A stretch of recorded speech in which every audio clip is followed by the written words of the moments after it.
ನಮಸ್ಕಾರ, ಪ್ರಜಾರಾಜ್ಯ ಕನ್ನಡ ನ್ಯೂಸ್ಗೆ ಸ್ವಾಗತ.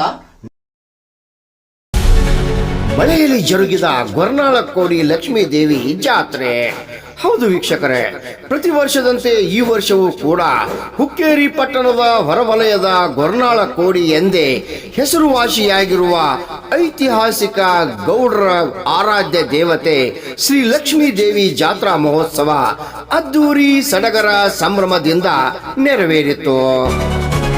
ಈ ಜಾತ್ರಾ ಮಹೋತ್ಸವದಲ್ಲಿ ಮಳೆರಾಯನ ಎಂಟ್ರಿ, ದೇವಾಲಯದ ಸುತ್ತ ಯಾವುದೇ ಆಸರೆ ಇರದೇ ಇರುವುದು, ಸುತ್ತೂರಿನ ಹತ್ತೂರು ಭಕ್ತರ ಹಿಡಿಶಾಪ.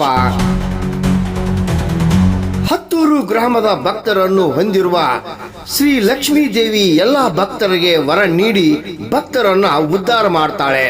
ಆದ್ರೆ ಶ್ರೀ ಲಕ್ಷ್ಮೀ ದೇವಿ ದೇವಾಲಯ ಮಾತ್ರ ಯಾವುದೇ ಅಭಿವೃದ್ಧಿ ಜೀರ್ಣೋದ್ಧಾರ ಇಲ್ಲದೆ ದಶಕಗಳಿಂದ ಹಾಗೇನೆ ಇದೆ.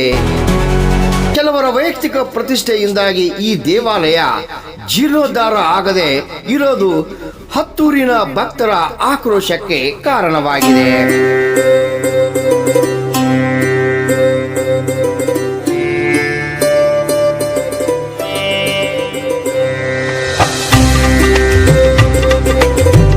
ಶತಮಾನದ ಹಳೆಯದಾದ ಈ ದೇವಾಲಯ ಜೀರ್ಣೋದ್ಧಾರವಿಲ್ಲದೆ ಸೊರಗುತ್ತಿದೆ.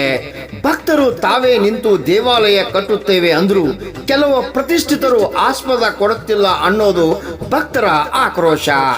ಗೊರ್ನಾಳ್ ಗೌಡ್ರು ಅಂದುಕೊಂಡವರು ಹಿಂದಿನ ಹಿರಿಯರು ಪೂಜಾರಿಗಳಿಗೆ ಸ್ವಾಮಿಗಳಿಗೆ 3-4 ಕೂರಿಗೆ ಅಂದ್ರೆ 12 ಎಕರೆಗಿಂತಲೂ ಹೆಚ್ಚು ಜಮೀನ ಊಟ ಮಾಡೋಕೆ ಅಂತ ದಾನ ನೀಡಿದ ಉದಾಹರಣೆಗಳಿವೆ. ಆದ್ರೆ ಈಗ ಇಂಥ ಒಂದು ಹಿರಿಯರು ಹಾಕಿ ಕೊಟ್ಟ ಒಂದು ಮಾರ್ಗದರ್ಶನ ಇಂದಿನ ಪೀಳಿಗೆಗೆ ಬೇಕಾಗಿದೆ. ಲಕ್ಷ್ಮೀ ದೇವಿಯ ಜಾತ್ರೆಗೆ ಹುಮ್ಮಸ್ಸಿನಿಂದ ಎಲ್ಲರೂ ಪಾಲ್ಗೊಂಡು ದೇವಿಯ ಸೇವೆ ಮಾಡ್ತಾರೆ.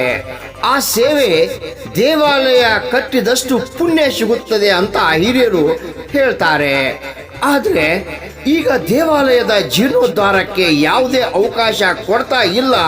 ಹಿಂದಿನದು ಈಗಿನದು ನೋಡಿ ವ್ಯತ್ಯಾಸ. ಈ ದೇವಿಗೆ ದೇಣಿಗೆ ನೀಡೋ ಹತ್ತೂರು ಗ್ರಾಮದ ಭಕ್ತರಿದ್ದಾರೆ. ಆದ್ರೆ ನಮ್ದು ಅಣ್ಣವರು ಈ ದೇವಾಲಯ ಜೀರ್ಣೋದ್ಧಾರಕ್ಕೆ ಆಸ್ಪದ ನೀಡುತ್ತಿಲ್ಲ ಅನ್ನೋ ಮಾತು ಕೇಳಿ ಬರ್ತಾ ಇದೆ.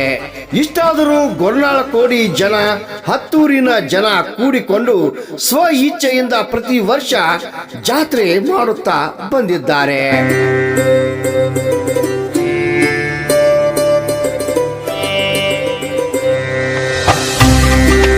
ಗೊರ್ನಾಳ ಕೋಡಿ ಶ್ರೀ ಲಕ್ಷ್ಮೀ ದೇವಿ ದೇವಸ್ಥಾನಕ್ಕೆ ಬೇಕಿದೆ ಕಾಯಕಲ್ಪ. ಭಕ್ತರಿಗಾಗಿ ವಿಶೇಷ ಪ್ರಸಾದದ ವ್ಯವಸ್ಥೆ, ಹಾಲುಗ್ಗಿ, ಬಜ್ಜಿ, ಹೋಳಿಗೆ, ಅನ್ನ, ಸಾರ, ಪಲ್ಯ ಇನ್ನಿತರ ಪ್ರಸಾದ ಎದ್ದು ನಿಂತೆ ಭಕ್ತರು ಮಳೆಯಲ್ಲಿ ಸೇವಿಸುವಂತ ಪರಿಸ್ಥಿತಿ ನಿರ್ಮಾಣವಾಗಿತ್ತು.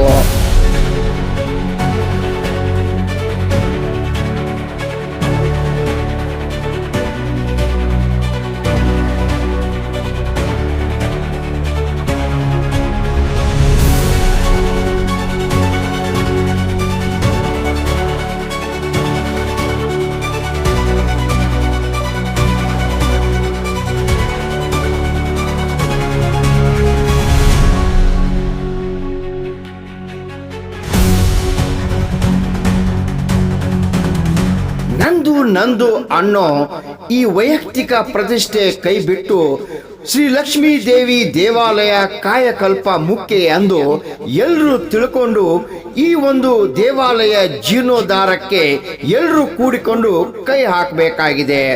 ಒಗ್ಗಟ್ಟಿನಿಂದ ನಾವೆಲ್ಲರೂ ಜೊತೆಗೂಡಿ ಈ ದೇವಸ್ಥಾನ ಕಟ್ಟೋ ಕಾರ್ಯ ಮಾಡಿದರೆ ದೇವಿ ಎಲ್ಲರಿಗೂ ಒಳ್ಳೇದು ಮಾಡ್ತಾರೆ ಅನ್ನೋ ನಂಬಿಕೆ ಇಲ್ಲಿಯ ಭಕ್ತರಾಗಿದೆ. ರಾಮಗೌಡ ಪಾಟೀಲ್, ಪ್ರಜಾರಾಜ್ಯ ಕನ್ನಡ ನ್ಯೂಸ್, ಹುಕ್ಕೇರಿ. ಮುಂದಿನ ಎಪಿಸೋಡ್ದಲ್ಲಿ ಯಾರು ಯಾಕೆ ಹೀಗೆ ಮಾಡ್ತಾ ಇದ್ದಾರೆ, ಅದಕ್ಕೆ ಹಿಂದಿನ ಕಾಣದ ಕೈಗಳು ಯಾರ್ಯಾರಿದ್ದಾರೆ ಅವರದ ಫುಲ್ ಡೀಟೇಲ್ಸ್ ಅನ್ನ ಮುಂದಿನ ಎಪಿಸೋಡ್ದಲ್ಲಿ ನೋಡುವ್ರಂತೆ.